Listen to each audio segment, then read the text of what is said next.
Nesta sessão do Ativa dedicada à questão dos abusos, à temática dos abusos, nós temos aqui connosco hoje a Joana Salles, que é de uma associação já com bastante trabalho desenvolvido nesta área, a Associação de Mulheres Alternativa e Resposta. Ela faz mesmo parte da direção, assume-se como feminista e tem trabalhado já bastante estas questões. Eu não sei se a minha voz não está muito baixinha, mas tenho aqui à minha direita o Vasco Caleira, que está como técnico na Câmara Municipal de Setúbal. Tem trabalhado também bastante as questões de género, de violência de género, violência doméstica, não só estando envolvido em projetos como coordenando mesmo alguns deles. Eu acho que isto é uma questão que ele não faz só a título profissional, ou seja, eu acho que ele tem mesmo uma paixão também por este tema, como provavelmente acontece com a Joana, ou seja, às vezes à margem de projetos que são da sua profissão, do seu trabalho todos os dias, ainda se envolvem em mais outros projetos paralelos dentro das mesmas temáticas, àquilo que eu percebi, ando daqui um bocadinho a bisbilhotar a vida deles e daquilo que conheço.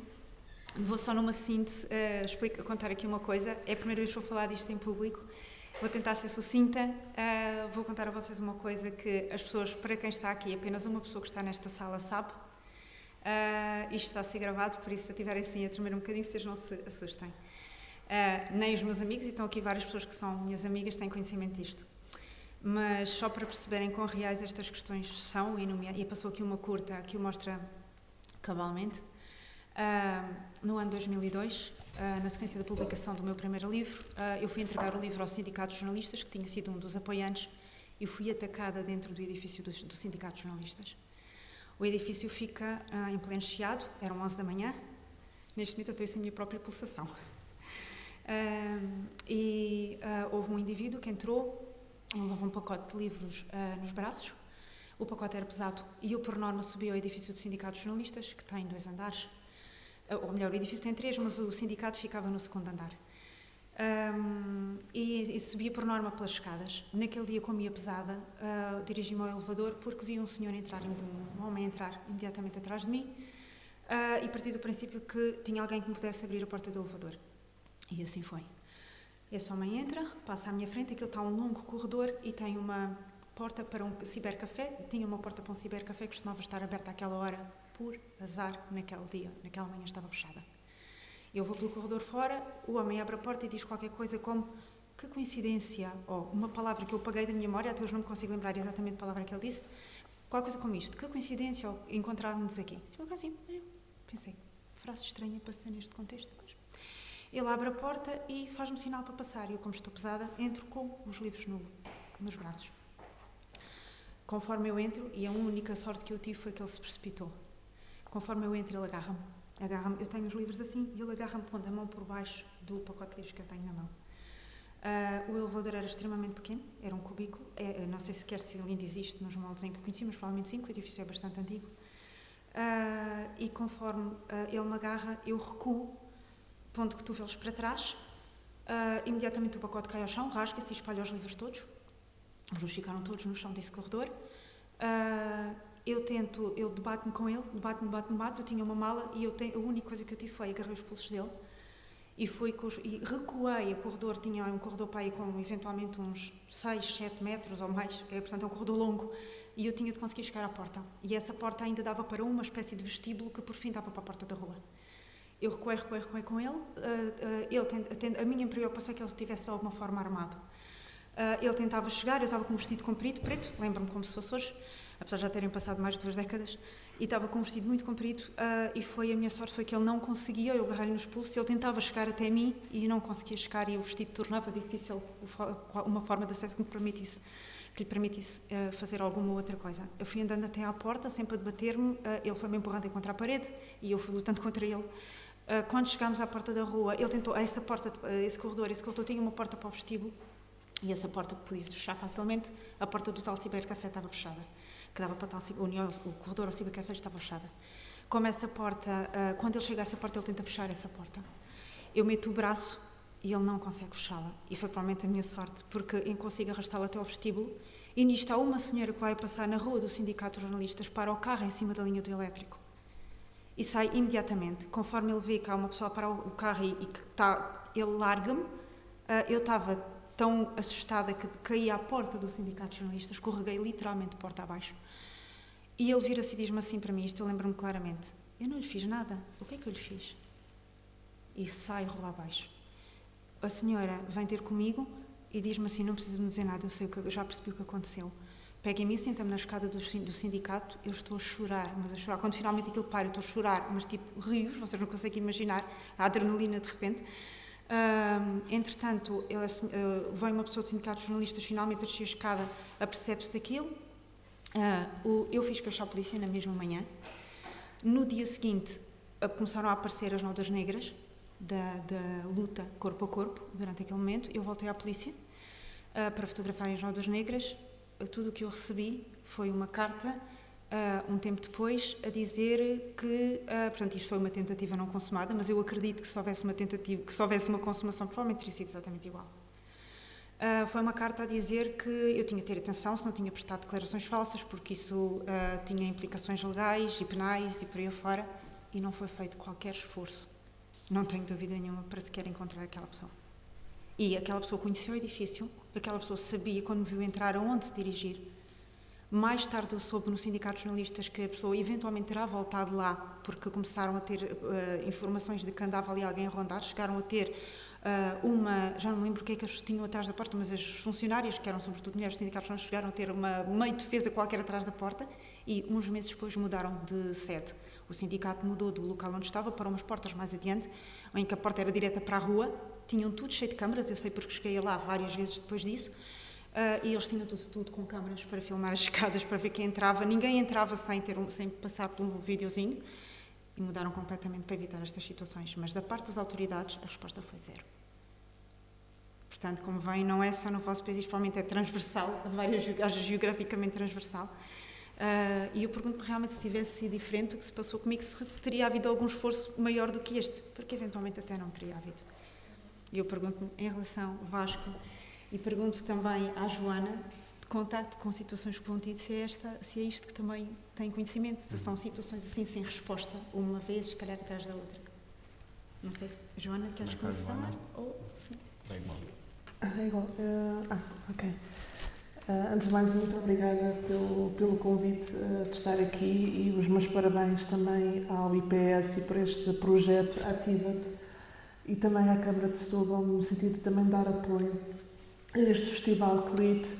É muito, muito importante a conjugação entre arte, educação e os problemas sociais.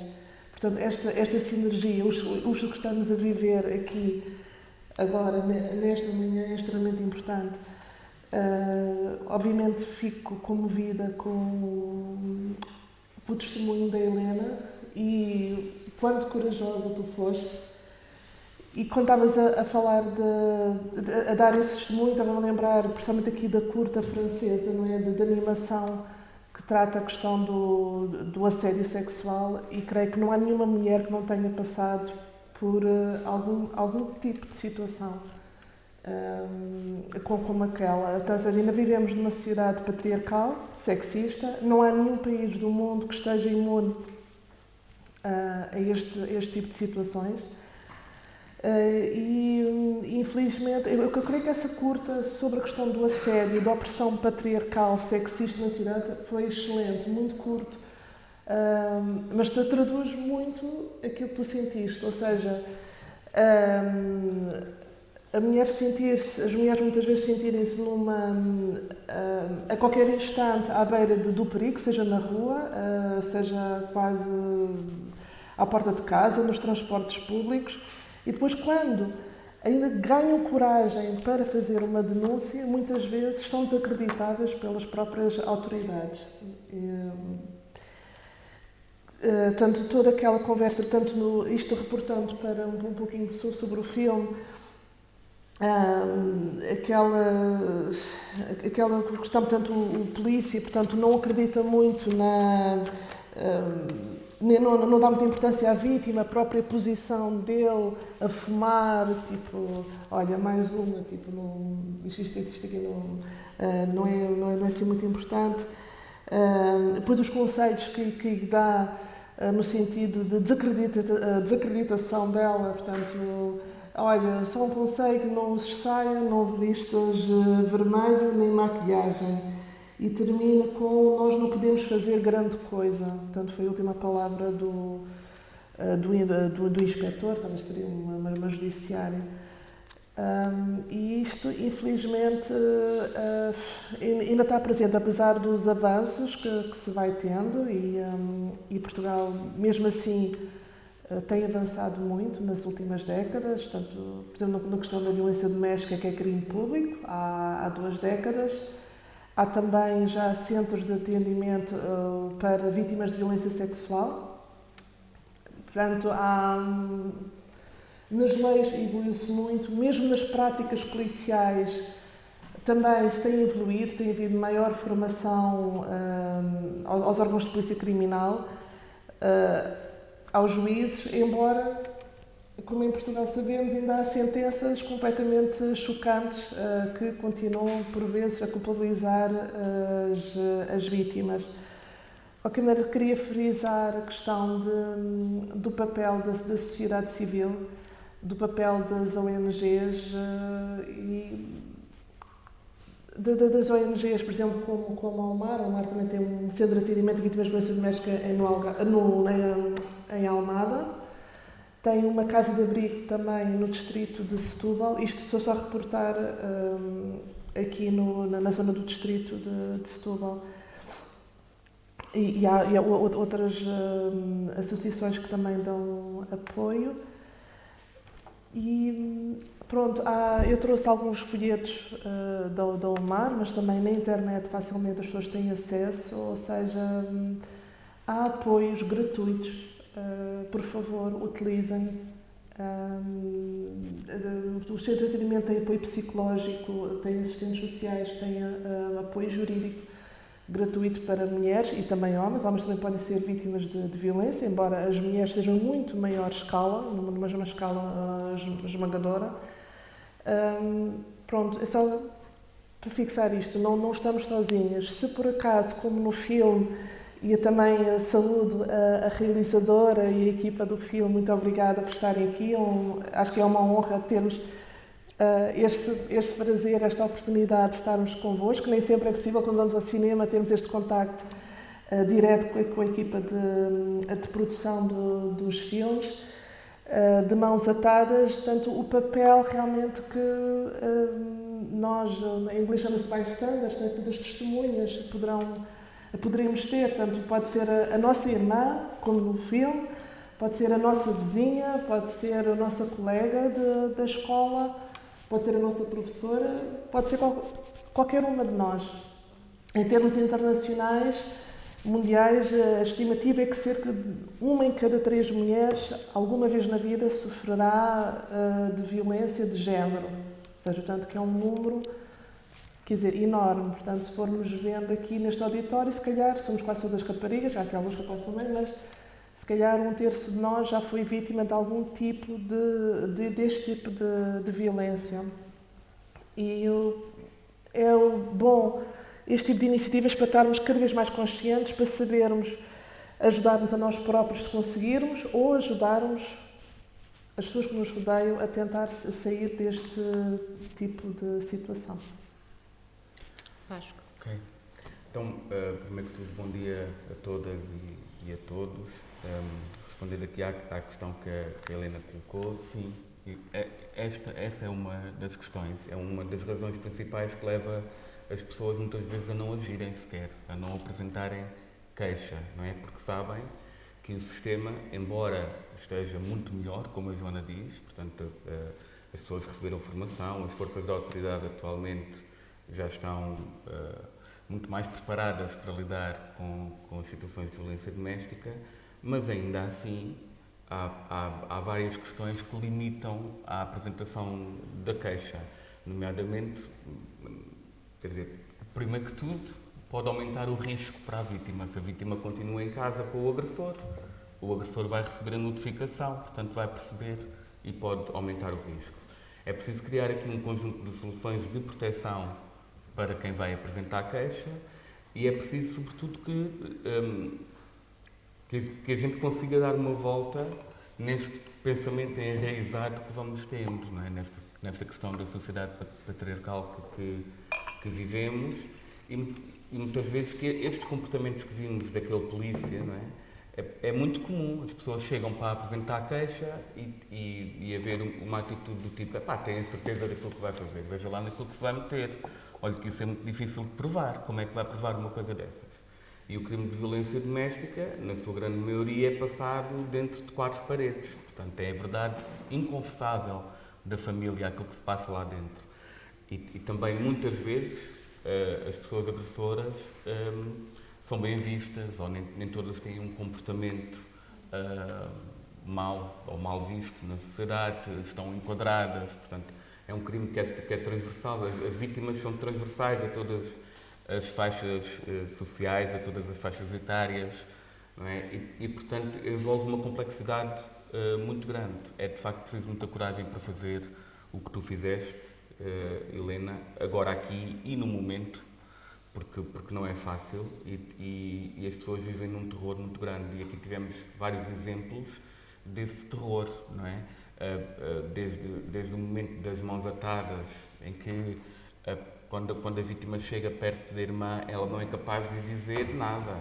Ela está, não é? Fica ali calada. Nós percebemos, que há ali algum momento de ansiedade, etc., e muito medo, mas ela não consegue resolver a situação. Nem mesmo quando agarra no telefone, ela consegue ser ela própria a ligar para a polícia. E vimos mais à frente, não é? Na tal curta francesa também do assédio, a questão do polícia. Depois até escrevi aqui, ela estava vestida de vermelho e os homens eram todos lobos. Será que isto tem a ver com o capuchinho vermelho?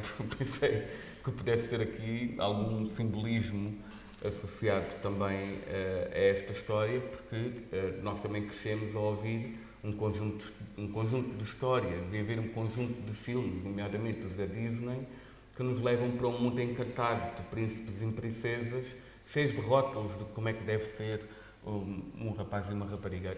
Atualmente já vão sendo desmontados, não é? Já há um conjunto de filmes da Disney que já trazem outros temas e já representam as raparigas de uma outra forma e os rapazes também, o que também é muito importante.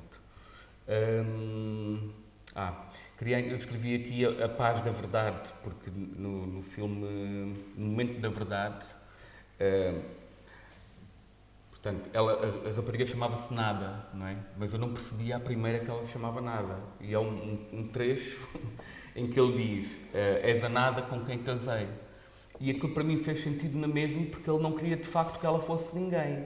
Ele queria que ela fosse aquilo que ele achava que ela devia ser. E esse é um dos erros também muito, muito comuns nas relações, não é? Que queremos que o outro se transforme naquilo que a gente acha que deve ser, mas a pessoa é aquilo que é. Não vai haver...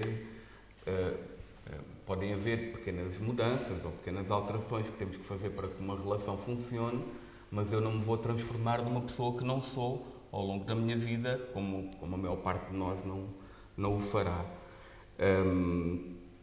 E pronto, eu tinha aqui mais coisas para dizer, mas eu gostava de ouvir perguntas e coisas desse lado. Só dizer mais uma coisa, eu queria fazer uma pergunta. A Joana já deu o número, que é uma em cada 3 mulheres sofre ou sofrerá situações de violência doméstica, mas eu gostava de vos perguntar aqui na sala, que levantassem o braço, quem é que aqui já viveu ou conhece alguém que já viveu alguma situação de violência doméstica, de violência no namoro, de assédio?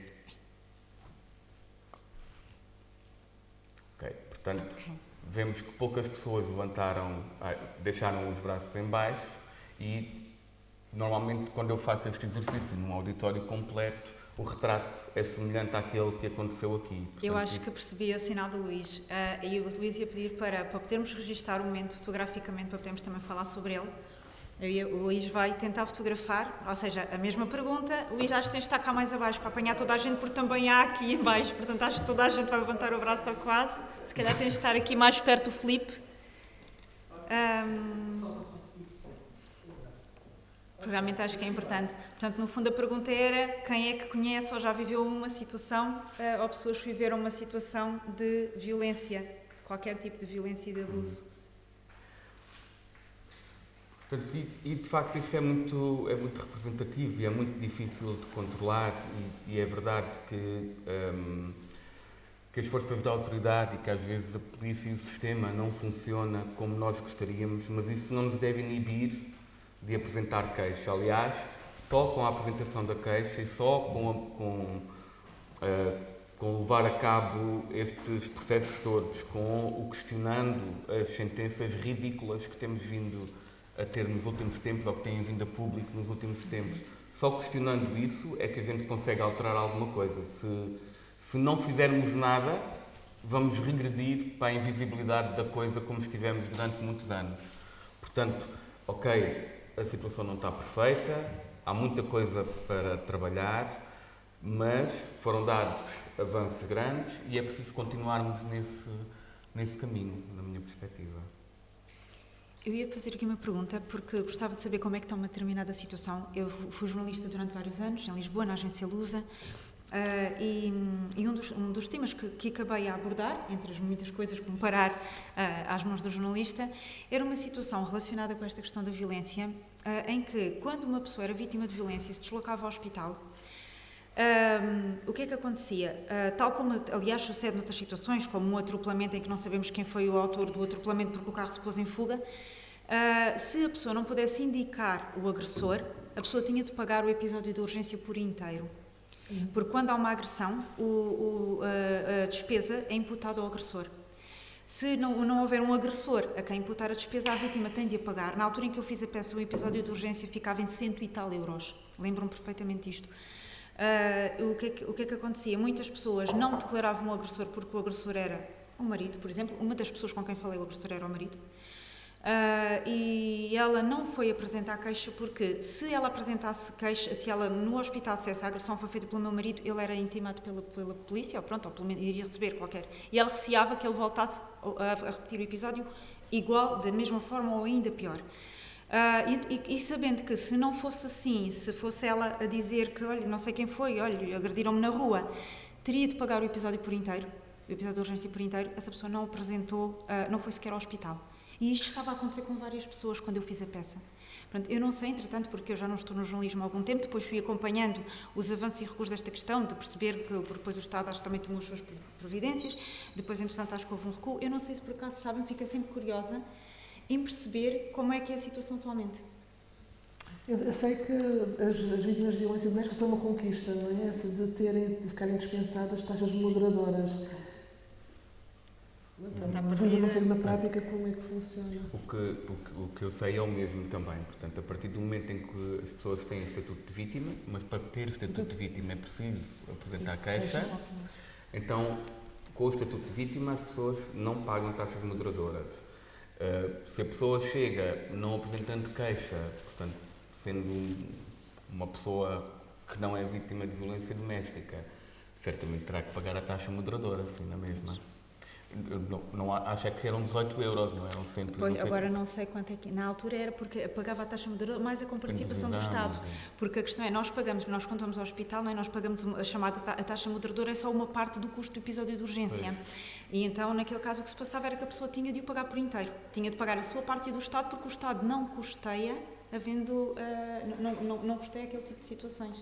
Então, lembro-me que havia assim estas questões. Então, ali eu queria fazer uma pergunta.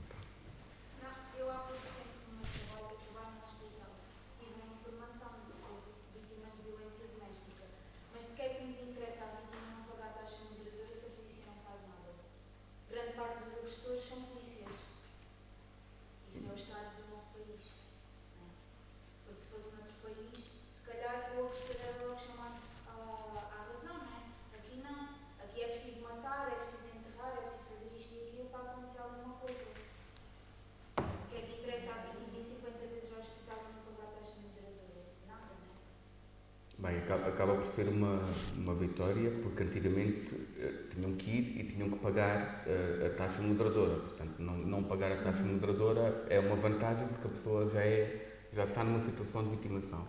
Isso que está a dizer corrobora com aquilo que nós estamos a dizer aqui deste lado, que é de facto, ok, há muita coisa para alterar no sistema, as coisas não funcionam da maneira ideal, mas há uns anos atrás a violência doméstica não era um crime público, portanto, o que significava que só quem podia denunciar a situação era a pessoa que a estava a viver, portanto, o número de denúncias era muito inferior àquele que hoje é.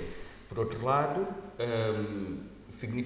também haveria na legislação anterior o agressor só poderia ser detido em flagrante delito, portanto, só se a pessoa ligasse e a polícia chegasse no exato momento. E agora não é isso que acontece. Portanto, já pode haver uma investigação que depois leve à detenção do agressor.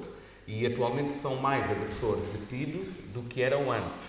Portanto, o que eu quero transmitir não é dizer que o que está a afirmar que é mentira. Não é isso. O que eu quero é transmitir uma mensagem de alguma positividade. Portanto, as coisas estão a mudar. Agora vão levar tempo a mudar e a funcionarem como nós achamos que devem funcionar e as vítimas de facto serem todas mais protegidas. Na verdade é isto. Exatamente. Notamos, é isso, há muita coisa por melhorar ainda, mas estamos muito melhor agora do que há 10 ou 20 anos atrás, sem dúvida. Mesmo os órgãos de polícia criminal, mesmo assim, ainda com todos os estereótipos que há, mesmo com esses casos de polícias também que são agressores em casa, o funcionamento, o atendimento é muito mais sensível à vítima agora do que antigamente, ou seja, está-se a avançar, só que os avanços são muito mais lentos do que aquilo que gostaríamos e que era necessário, não é? Mas são muito lentos e muitas vezes não é se calhar não é nada politicamente correto que eu vou dizer, olha, mas não quer saber, que é o próprio sistema não prioriza estas questões, não é? Portanto, se está num hospital ou se está num hospital, quantos assistentes sociais existem no hospital? Quantos psicólogos? Quantas pessoas podem efetivamente acompanhar essa situação? Se calhar há uma equipa de 3 ou 4 pessoas e essas pessoas não dão vazão ao número de idosos que têm acamados que são abandonados pelos familiares. Não dão idosos, e além disso têm que fazer o acompanhamento às vítimas, têm que fazer a ligação com as outras instituições todas, não é? Em Setúbal, que é um distrito enorme, desculpem se eu mentir, mas só existe, portanto, a UMAR que está em Almada e a APAV que está em Setúbal que atende pessoas que vêm até de Sines. Portanto, quer dizer, enquanto não houver aqui um investimento que permita dizer, ok, temos algumas condições que permitam garantir a segurança à pessoa vítima e permitam fazer aqui uma investigação a sério para apanhar os agressores e quem faz de facto este crime, então é muito difícil, porque é estarmos constantemente a fazer omeletes sem ovos, não é? Como se costuma dizer. Joana, não sei se há alguma coisa que queiras acrescentar. Eu também vou perguntando se vocês tiverem alguma questão ou alguma pergunta. É claro, nós estamos aqui a falar sem ter dados exatos à frente, mas realmente a memória que eu tenho desta questão das vítimas era dentro daquilo que vos descrevi há uns anos atrás, evidente, uns bons anos. As coisas terão eventualmente mudado e espera-se que evoluído positivamente nestes anos, como ambos os convidados estão a descrever. Eu não sei, da vossa parte, uma vez que todos ergueram o braço há pouco porque tinham conhecimento de algum caso, se querem partilhar connosco, em traços gerais, obviamente não identificando as pessoas, mas também que tipo de casos de abuso é que tiveram conhecimento? Como é que esse conhecimento, como é que chegou até vós? Se foram casos diretos, caso não queiram expor os vossos casos, se foram casos de outras pessoas que queiram partilhar e também se sentiram que conseguiam fazer alguma coisa nessa situação ou se sentiram, lá está, de mãos atadas, se sentiram impotentes perante a situação de que tiveram conhecimento. Não sei se alguém quer falar. Se for necessário o microfone, eu posso passar o microfone. Eu acho que é só ser mulher em Portugal ou no mundo para alguma vez ter sentido de alguma forma abusada, desconfortável. Basta, nem é preciso chegar a mulher, não? Qualquer menina faz parte do mundo, não é? Ou seja, não é propriamente, claro, há questões limite e há situações de violência, mas quando se põe a questão em termos de sentido uma forma de abuso, acho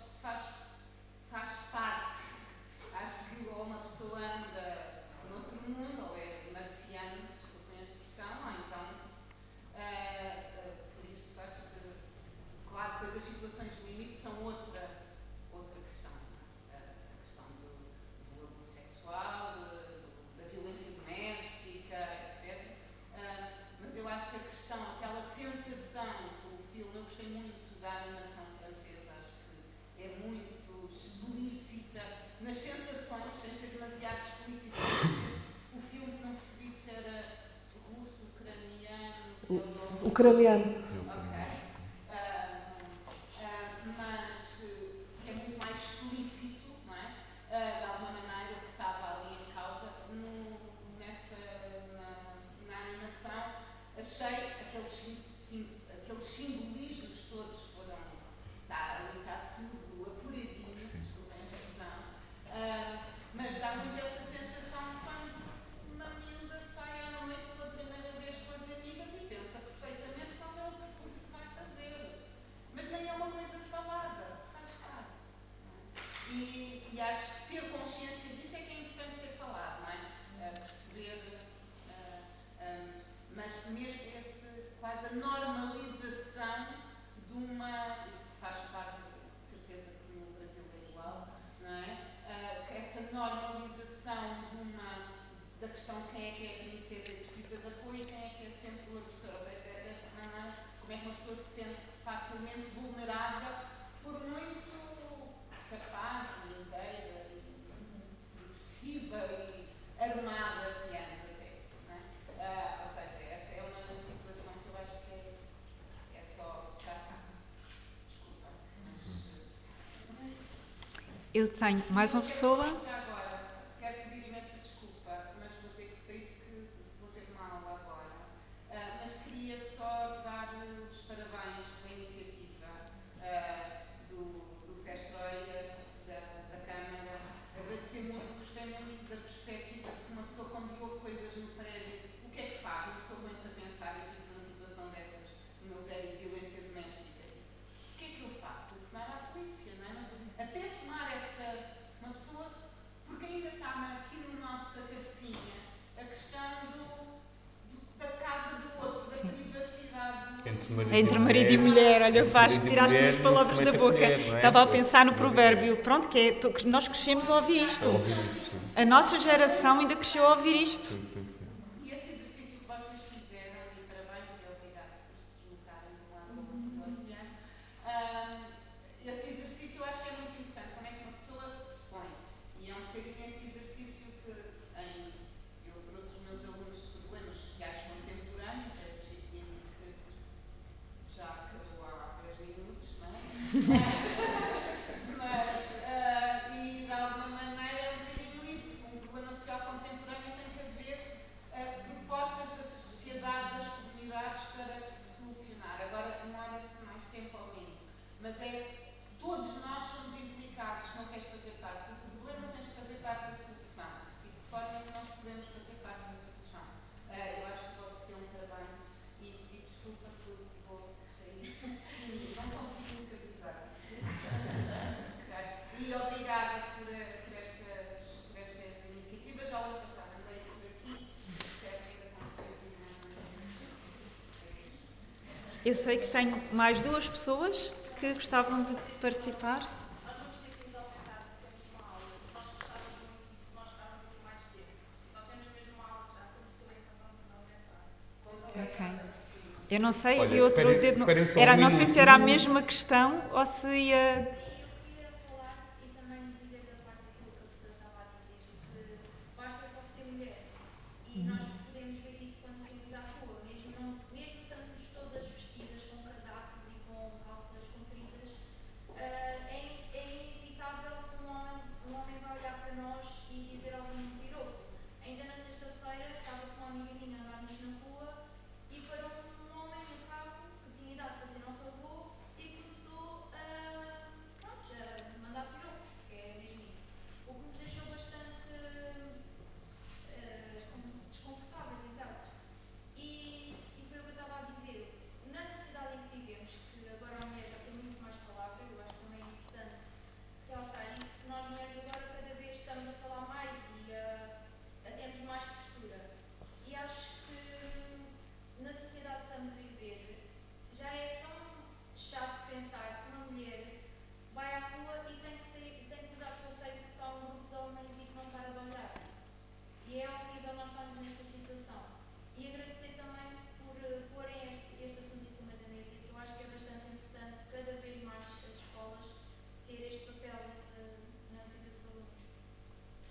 Muito obrigada Eu da nossa parte e da parte do projeto. Agradeço imenso. Eu estava a pedir só um minuto, porque eu trouxe os números do relatório anual de segurança interna do ano passado e diz o seguinte: foram 27.637 denúncias num ano, o que significa 76 por dia, em média, e 3 por hora. Isto são as denúncias formais, ok? Isto são as situações que as pessoas vão fazer queixa. Só em Setúbal foram 2.774 denúncias feitas. 75% das vítimas são mulheres e 81% dos denunciados, portanto, dos agressores, são homens. 74% das vítimas têm 25 anos ou mais e 93% dos acusados têm 25 anos ou mais.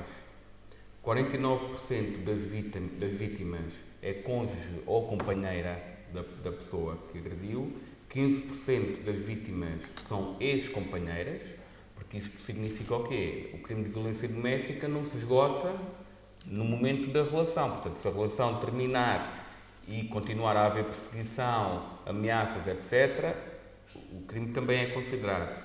E 15% são filhos ou enteados, 6% têm uma relação de pais, mães ou de padrastos, madrastas. Era só deixar-vos este número, porque como eu faço este exercício da média por dia e por hora, fico sempre impressionado com esta questão de serem 3 mulheres por hora, em média, a apresentar queixa em Portugal por ano. São muitas. Nós vamos acompanhando muitas vezes estas questões e estes números, e os números são muito importantes pelo impacto que têm quando nós vemos, sobretudo quando há esta perspectiva que o Vasco deu agora do por hora. Quando nós temos noção disto, 3 por hora ou X por dia, ou na nossa zona, se foram 2.000 e qualquer coisa, nós se calhar paramos um bocadinho. Mas uma coisa que eu tenho, que eu acho muito importante e gostava muito de vos ouvir sobre isto, tendo sido jornalista durante muitos anos, não estou agora no ativo, ainda tenho a carteira profissional, por acaso, está suspensa, que eu pedi suspensão da mesma, mas ainda não dei baixa dela. Mas a verdade é que preocupa muito o papel dos média e o papel da comunicação social em vários aspectos e vários fenómenos da sociedade contemporânea. E uma das coisas que se passou e que me fez ter uma confusão, lembro-me até ter publicado uma entrada profundamente revoltada sobre isso no Facebook, na altura já não estava como jornalista e que ela foi o canal que encontrei realmente para falar sobre isso, foi num dia de erradicação da violência doméstica, num canal de rádio que eu estava a ouvir numa estação de rádio, em casa, e estavam a passar uma entrevista, salvo erro, com uma responsável da APAV, acerca de um centro ou uma linha de apoio que tinha sido criada para as pessoas poderem usar, e logo a seguir, portanto, eu estou atenta, estou a ouvir, portanto, o que está a dar, e qual não é o meu espanto? Quando logo a seguir a darem essa entrevista, e sem qualquer, se assim, houve uma ponte, há a intenção de querer criar um contraponto aqui, há uma explicação da parte do locutor ou de quem está a apresentar para isto, mas não houve nada. Logo a seguir passam, como se não fosse absolutamente nada, uma canção portuguesa chamada Quero-te de Volta. Eu não vou dizer de quem é, mas eu quando estou a ouvir aquilo na rádio, porque continuei com a rádio ligada, pensei assim, não. Isto não é real. Então é uma canção em que é cantada do ponto de vista de um homem que diz, apesar de tudo o que eu te fiz, apesar de eu ter destruído a tua vida, apesar disto, apesar daquilo, eu quero-te de volta, e quero-te bem ou mal, e quero-te... Isto é a letra. A letra. Acabou de passar a seguir a uma declaração de uma entidade acerca de que tinha criado um canal para lutar contra isto. A música passa no meio de outras. Não há qualquer questionamento, não há absolutamente nada. Eu fiquei estarrecida perante aquilo, mas a verdade é que isto é o que se passa. Isto é ou a ausência de reflexão, ou eu nem sei o que dizer. E eu fui jornalista há muitos anos e quando vejo estas situações não deixo de levar um certo murro no estômago, não deixo de me questionar, não deixo de perguntar, caramba, o que é que se está a passar aqui, onde é que está o nosso papel? Não é? E pronto, eu gostava de vos ouvir, enquanto pessoas preocupadas com esta questão e que se calhar muitas vezes tentam fazer chegar dados à comunicação social, com o que é que se deparam da parte dos jornalistas, por um lado, e o que é que acham também que a nível de comunicação social está a ser feito de positivo e de negativo em relação a esta temática, nomeadamente na forma como a informação é lançada cá para fora. Posso se quer falar, posso começar. A comunicação social realmente é o terceiro poder, ou o quinto poder, não sei, tem Já um nem poder sei. enorme na sociedade, porque é o veículo de comunicação. Tem tido um papel bastante importante em vários aspectos, por exemplo, na visibilização do problema da violência doméstica. Portanto, há décadas, tanto quando isto começou, houve a mudança da lei para crime público, portanto, ajudar a visibilizar este problema, embora tenhamos que estar sempre... Ou seja, a sociedade civil é uma entidade dinâmica, portanto, e o papel das ONGs, das ativistas é extremamente importante. Também para irmos chamando a atenção, por exemplo, às vezes aos média, não falem de crimes passionais, que era a forma como estes crimes eram falados, como se fosse uma questão de amor, o homem matar a mulher porque tinha ciúmes. Estarmos sempre alerta para este tipo de situações que perpetuam estereótipos de género, que perpetuam desigualdades, e também a comunicação social e outras esferas da sociedade, irmos evoluindo todas rumo a uma maior igualdade. Há a questão, por exemplo, esse exemplo às vezes as telenovelas, ou os filmes, as músicas, que veiculam também ideias e estereótipos sexistas, já para não falar também racistas, homofóbicos. Estamos no Dia Internacional, exato, contra a homofobia, lesbofobia, trans e bifobia. E isto também misturado, não é? Uma mulher, por exemplo, negra, sofre também o sexismo de uma forma mais não digo mais severa, mas de uma forma diferente. E realmente é preciso estarmos atentos, porque às vezes é um pouco frustrante. Por exemplo, dou exemplo. Estamos da UMAR e outras ONGs, portanto, fazemos muito trabalho de prevenção, por exemplo, da violência de género nas escolas. Portanto, trabalhamos com estudantes, rapazes e raparigas, e uma parte fundamental inicial é logo a desconstrução de estereótipos. Trabalhamos também com docentes e, se possível, também com os encarregadas de educação. Mas, saindo da sala de aula, o mundo que à volta está cheio destes estereótipos, destas cargas, e mesmo nas redes sociais vemos, não é? Às vezes até há grupos de misóginos, por exemplo, que denigrem completamente o valor das mulheres. Ou seja, isto está tudo ligado, ou seja, temos de estar atentos a tudo. Portanto, não é só a forma de dar a notícia, é também tudo o resto. Que passa, nomeadamente na parte do entretenimento, ou entretenimento. Exatamente, portanto, a parte do entretenimento é fundamental também estarmos atentas a isso, o que é passado. Havia uma atriz, que é a Paula Neves, que falava, ela deu uma entrevista que costumamos passar nas escolas, que muitas vezes um estalo numa cena romântica no filme é visto como uma coisa boa. Ai, coitada, gostava tanto dela, mas não é? Portanto, não podemos naturalizar a violência, não é? Portanto, aqui, é para agradecer a seleção destes filmes também. E só para dizer que estes filmes foram estreia nacional. Alguns estreias diferentes. O Luís, que é o diretor do festival, sabe de cor esta parte toda, que é quais são as estreias nacionais, lusófonas, europeias, internacionais. Sim, alguns filmes são mesmo a primeira vez que passam e passar em Portugal, sim, é a primeira vez que passam de todo. Alguns são mesmo estreia absoluta, digamos assim. Alguns são estreia no nosso país ou são estreia lusófona. Pronto, temos vários casos.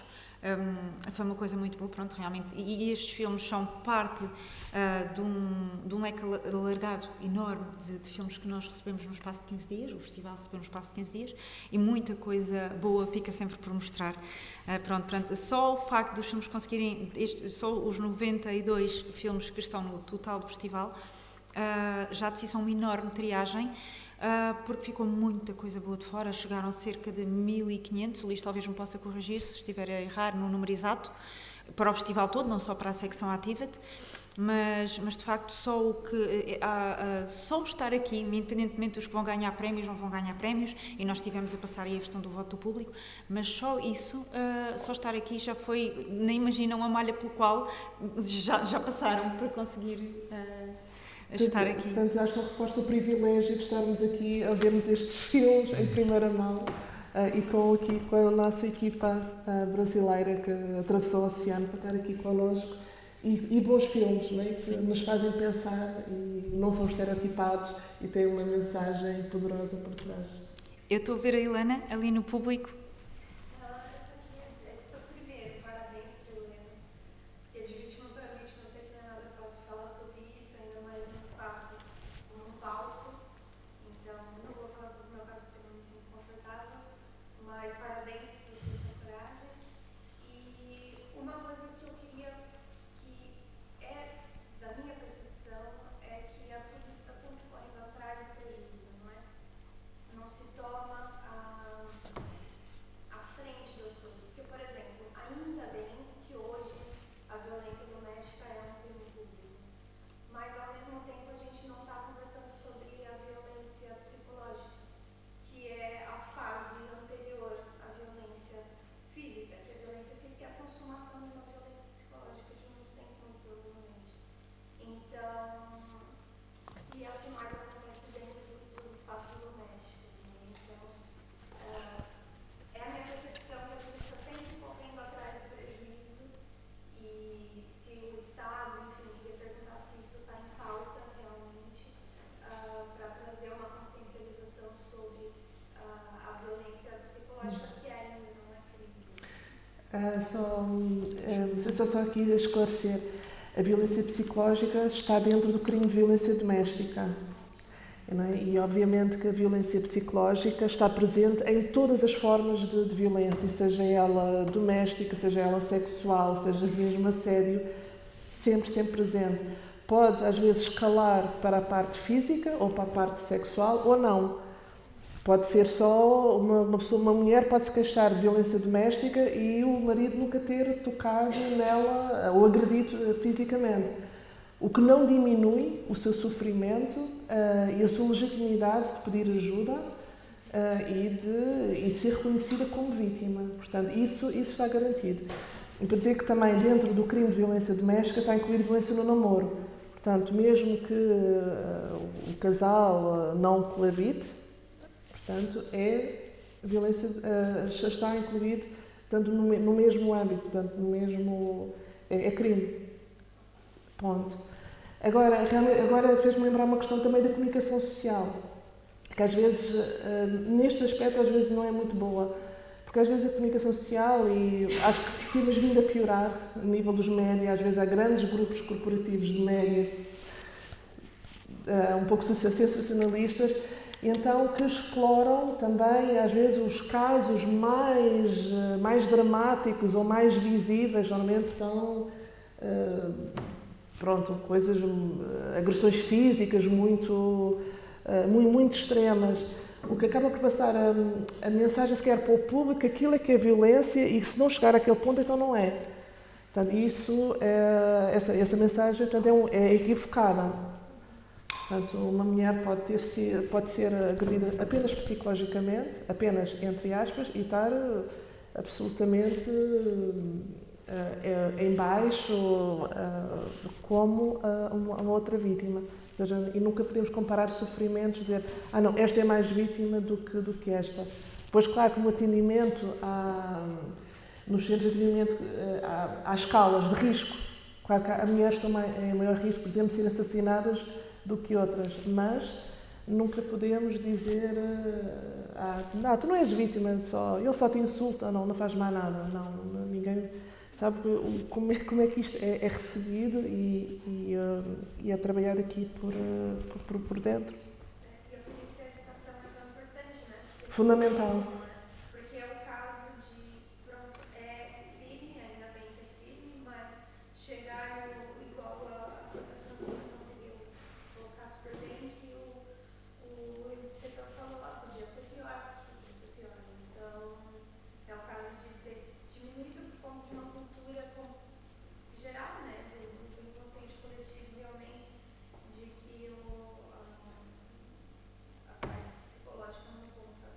Não. Aliás, nesse filme de animação, a polícia é um bocadinho uma caixa de ressonância da sociedade, não é? Ele despeja todos aqueles clichês machistas da sociedade, portanto está bem apanhado. Queria referir que no filme da Nada, que é do Egito, ela, quando finalmente ganha coragem, e achei engraçado aquelas desculpas que ela dá, vai dar na cabeça, mas também me dá no estômago. Ela queria cortar a relação, mas não sabia como, porque tinha medo.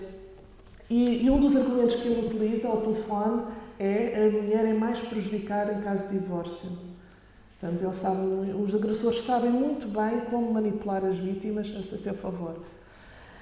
E ela, quando finalmente toma a decisão de terminar a relação, ela fala que teve apoio psicológico para conseguir aguentar com aquilo e que isso emancipou, portanto, conseguiu reconstruir-se e finalmente conseguir dar esse passo. Portanto, reforça aqui a importância de apoio e para onde há serviços mesmo à disposição, por favor, procurem, denunciem ou procurem apoio, porque não estamos sozinhas, felizmente já não estamos. Eu parece-me que queria só dizer que a violência psicológica está dentro do crime de violência doméstica, portanto é também crime, e é verdade que as pessoas podem ser reconhecidas como vítimas por apresentarem queixa dessa agressão. A dificuldade é depois provar, não é? Que é no fundo o que ele vê ali, quando há, e como alguém dizia aqui há pouco, né? Quando há sangue, as provas são visíveis e incontestáveis, não é? Quando não há, e a violência é psicológica, tem que haver outras formas de provar. E também volto à questão de vermos isto de uma forma um bocadinho mais macro, que é se ainda não validamos as pessoas que têm que estar deprimidas em casa, por exemplo, por uma razão qualquer, se não se considera a ansiedade e a depressão uma doença como outra qualquer que precisa de ser tratada, então não vamos valorizar, como deve ser valorizado, a questão da violência psicológica, que muitas vezes é mais gravosa, mais penosa e dura mais tempo do que a violência física. E era só isso que eu queria acrescentar. Sim, acrescentava realmente a violência psicológica, quando é só entre aspas, com muitas aspas, psicológica, tem a maior dificuldade de prova nos tribunais. E é por isso, por exemplo, a questão do assédio sexual, por exemplo, ou do assédio moral no local de trabalho, por exemplo, é tão difícil. Uma das razões é também essa, é a dificuldade da prova, não é? Porque uma pessoa pode assediar outra e não deixar muito rastro. Nós temos acompanhado ao mar um pouco esta situação que está acontecendo nas faculdades. Nós fizemos um estudo há 4 anos sobre assédio sexual no âmbito da Universidade de Coimbra e agora estamos a ver nas notícias e super corajosos estudantes que se têm conseguido unir para denunciar esta situação e quão difícil é.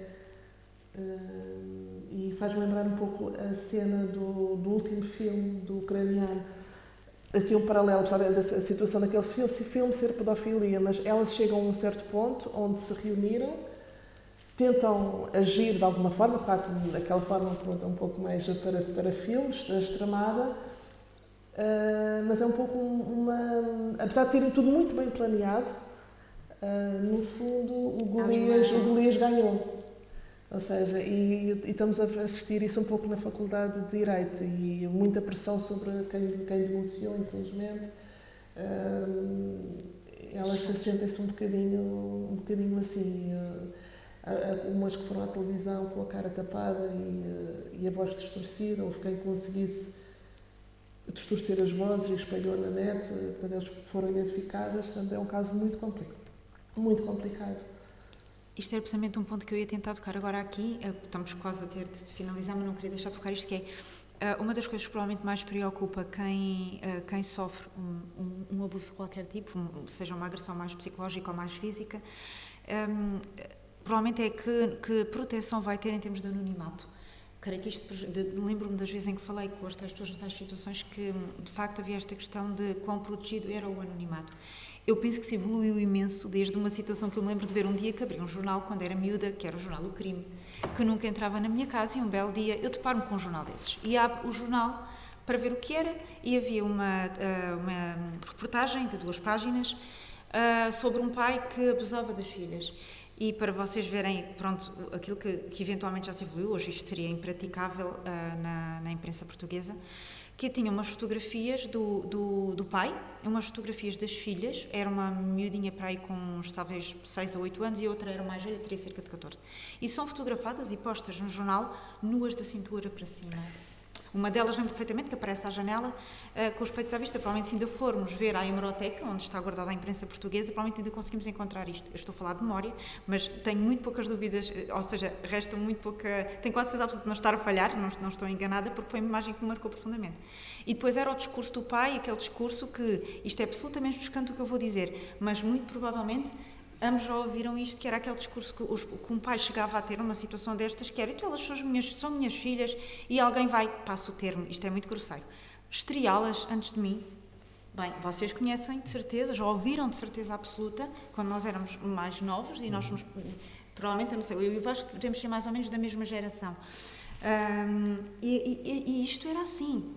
Era este o entendimento que chegou a haver no nosso país, no nosso Portugal. Eu não sei se do vosso testemunho no Brasil, se alguma vez ouviram algo e vocês já são de outra geração, felizmente já apanharam coisas muito diferentes, mas nós chegávamos a ter isto em Portugal. E a imprensa mostrava as vítimas nuas da cintura para cima, dando até uma ideia de que, pô, mas como é que o pai tem de lidar com isto? Então elas andam assim em casa, quer dizer, no fundo até estão, se calhar, entre aspas, a ser um chamariz, vá lá para... Compreendem toda a imagem que passa, não é? Sobre aquelas raparigas, e o que pesava sobre elas, e vejam quão estigmatizante era estar nas páginas de um jornal que estava de norte a sul do país, uma mais novinha, e ambas eram menores, e a outra um pouco mais velha. Imaginem o que isto é. Para alguém que é vítima de uma situação, isso de repente se vê talvez provavelmente até eram as centrais de um jornal. Não é?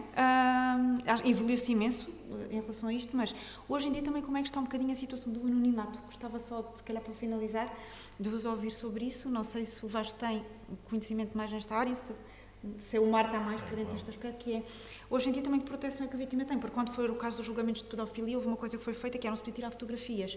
Os jornalistas faziam um desenho e vinham as imagens desenhadas, quando foi casos de pedofilia que tivemos, processos muito grandes em Portugal. E então as vítimas não eram fotografadas. Na sala de audiências podia-se fazer um desenho da sala, mas não se fotografava. Não sei, hoje em dia, em termos de proteção de identidade eu penso que em relação ao anonimato, ele é garantido. Portanto, as pessoas vêm ter connosco e mantêm-se. Portanto, o processo é tratado com esse sigilo e com esse cuidado, e nas forças da autoridade também. Há aqui uma outra questão, que é a violência doméstica, se antes estava encapuçada, não é? Atualmente também aparece muito, não é? É quase uma coisa de moda. E há também um grupo de pessoas, vamos lá ver se eu consigo dizer isto. Pode haver situações em que as pessoas normalizam de tal maneira que acham que é normal a situação em que estão e põem-se elas próprias em risco, não é? Há situações em que as pessoas vêm à praça pública dizer que são vítimas de violência doméstica, que fizeram isto e que fizeram aquilo, e isso às vezes pode jogar contra a proteção dela própria, tanto na sua relação com as pessoas à sua volta, como depois com os próprios serviços. E isto tem acontecido, aqui em Setúbal aconteceu assim em 2 momentos que me lembre, em sítios públicos em que as pessoas foram efetivamente a essas reuniões e a esses sítios e utilizaram esse argumento como forma de querer chegar às pessoas. E às vezes não da melhor forma, e às vezes expõem-se em demasia, não é? Portanto, é isso que eu também acho que deve ser trabalhado com a própria vítima, não é? A questão da sua proteção. Ou às vezes vir para as redes sociais dizer que passou por isto e que passou por aquilo e que viveu isto e que viveu aquilo, também é uma exposição que às vezes não é boa. É preciso encontrar esse contexto e esse momento. Penso que é isto. Sim, a nível dos serviços, isso é rigorosíssimo, essa questão. E é trabalhado com a própria vítima, portanto, no sentido de se proteger. Muitas vezes é dito, muda o número de telemóvel, pronto, várias regras de proteção e de sigilo, e às vezes com as próprias crianças também têm que ter algum cuidado, coitadas, mas têm para não colocar a situação em risco. Às vezes no próprio plano de segurança, desculpa. É isso. Portanto, isso nos serviços é garantido. Portanto, é feito sempre esse plano de segurança com a vítima e com a própria criança, no caso, por exemplo, se ela estiver com a mãe numa casa de abrigo. E mesmo nós, entre serviços numa organização, eu posso dizer que nós, colegas, não sabemos onde é que ficam as nossas casas de abrigo. Mesmo entre nós, não sabemos. E somos da direção, portanto, é tratado com o maior rigor. Eu acho que é muito importante, e eu estou, como este debate vai ficar gravado e vai ficar disponível na internet, é muito importante, parece-me, para as pessoas perceberem também que estão mais suportadas, se calhar, do que algumas pessoas pensam, e mais protegidas a nível de identidade, excluindo talvez essas pessoas que acabam por atentar contra a sua própria proteção ou exporem-se assim, mas se calhar no caso da maior parte das vezes as pessoas têm receio de virem a ser descobertas. Pronto, já ouvi falar e conheço alguns casos de pessoas que tinham receio porque depois apareceu-lhes a casa arrombada e mudavam a fechadura, mas depois o ex-companheiro ia lá e abria a porta a pontapé. Tenho conhecimento de um caso assim. E a pessoa andou a mudar de casa uma série de vezes a ponto de amigos da própria pessoa, não, entre os quais eu me incluía lateralmente, pronto, sou amiga de uma pessoa, há na minha família uma pessoa que é muito amiga dessa, e lá está, nem nós sabíamos onde é que ela estava, porque ela já não dizia a ninguém. Né? E às tantas gera-se uma suspeita alargada sobre tudo e todos, quem é que poderá dizer e como é que a pessoa sabe, porque se eu não disse a ninguém, como é que... E então a pessoa começa a entrar numa situação, numa pressão psicológica extremamente difícil. Não é? E percebi-me que isto era realmente um aspecto que preocupa quem é objeto de violência, quão protegida estou. E é uma questão de segurança mesmo uma questão de segurança. E lá está mesmo, por vezes nas casas de abrigo, nós não sabemos onde é que as casas de abrigo são, mas às vezes o que acontece é que as vítimas, como nós vimos também aqui nestes filmes, portanto há a questão do ciclo da violência doméstica, implica que há um momento da lua de mel, não é? E há um momento em que ele volta e diz, como no filme da Nada, em que ele tenta que ela regresse e que volte para a relação. E mesmo acontece mesmo quando elas vão para as casas de abrigo. E não nos podemos esquecer que o agressor é a pessoa com quem aquela pessoa escolheu estar com quem tinha um projeto de vida. Portanto, estamos a falar de relações de intimidade, não é assim um corte tão fácil de fazer como às vezes as pessoas pintam nesse cenário. E então, por vezes, são elas próprias que denunciam, se não há esse cuidado por parte da equipe, e às vezes até ali algum rigor nessa questão, são elas próprias que denunciam dizendo onde estão, e que põem em causa, que se põem elas em causa, e às vezes o próprio espaço também, não é? Isso é preciso termos esse cuidado, não é? E era nesse sentido que eu dizia que às vezes põem mais em risco quando falam. E infelizmente a situação era ao contrário, ou seja, que isto é uma dupla vitimização das mulheres, não é? Portanto, porque é que são elas a sair de casa e ter que estar a viver escondidas e com todos os planos de segurança, afastadas de todos da sua rede de suporte, rede familiar, amigos. As crianças também saem de uma escola para outra, para um sítio onde não conhecem ninguém. Quer dizer, isto é de uma violência atroz, não é? E muitas vezes o agressor mantém-se. E mantém-se na casa. E às vezes até há casa onde se mantém a casa que é dela. Exato. E dada a percepção social sobre a violência, e como ninguém tem aqui dito agressor, aqui na testa, muitas vezes, às vezes o agressor ainda é tido como ele era um bom pai, ela é que saiu de casa, abandonou lá, coitadinho. Mas, pronto, há apoio, isto é que é importante, há apoio e já não estamos sozinhos. Isto depois tem muito a ver também com a forma como as mulheres eram cada vez, espero que cada vez sejam menos, pelo menos eu tenho essa percepção, vistas na sociedade. A mulher era um bocado vista em Portugal, e não sei se é a vossa experiência também no Brasil, é como tendo de aguentar tudo e tendo de aguentar calada.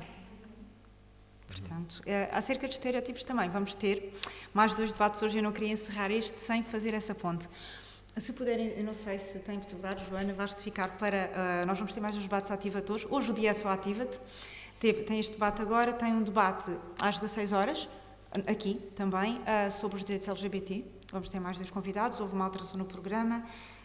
Vamos ter temos uma entidade e era suposto termos uma entidade e uma pessoa, representação individual, vamos ter 2 entidades representadas.